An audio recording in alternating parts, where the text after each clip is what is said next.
किसी परमाणु में इलेक्ट्रॉन 0.7 एंगस्ट्रॉम त्रिज्या की कक्षा में 6.6 गुणे 10⁴ मीटर प्रति सेकंड की चाल से गति कर रहा है।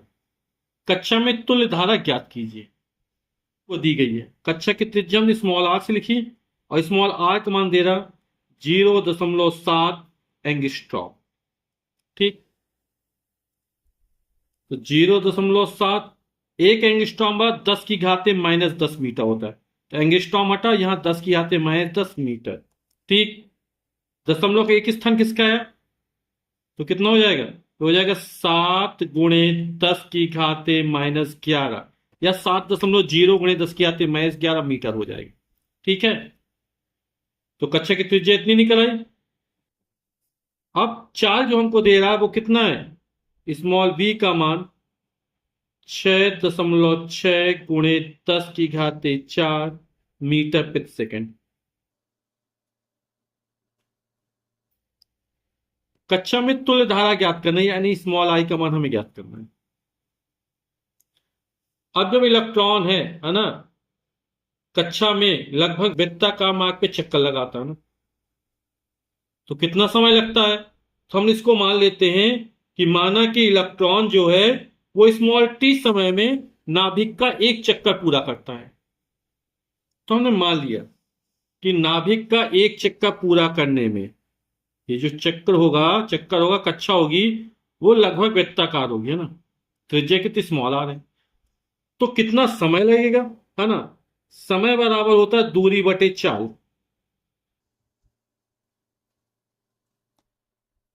तो समय हमने स्मॉल टी माना, दूरी एक चक्कर पूरा करने में तय की गई दूरी जो होगी वो वृत्ताकार पथ की लंबाई होगी, यानी वृत्त की परिधि होगी।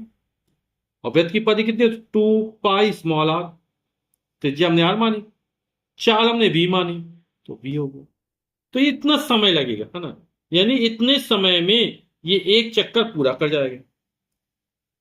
तो हम एक चक्कर ही मान कर चलते हैं ना, इलेक्ट्रॉन को किसी बिंदु का एक चक्कर जब पूरा करता है तो एक ही बार चलता है स्मॉल टी समय में।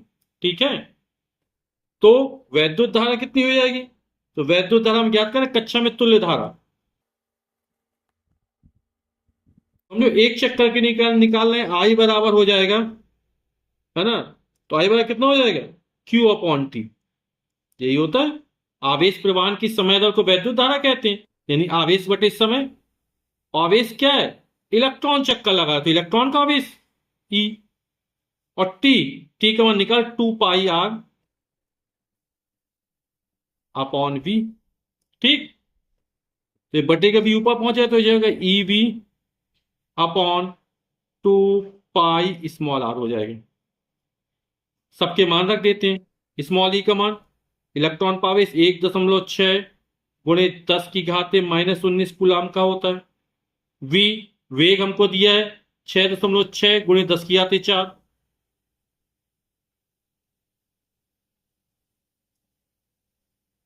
दो पाई, पाई का मान 22/7 रख दें या 3.14 रख सकते हैं। यहां 22/7 रखना आसानी से हल हो जाएगा। आर स्मॉल आर का मान दिया 7 गुणे 10⁻⁻11। ठीक, तो ये 7 से ये 7 क्या हो जाएगा? कट जाएगा, है ना।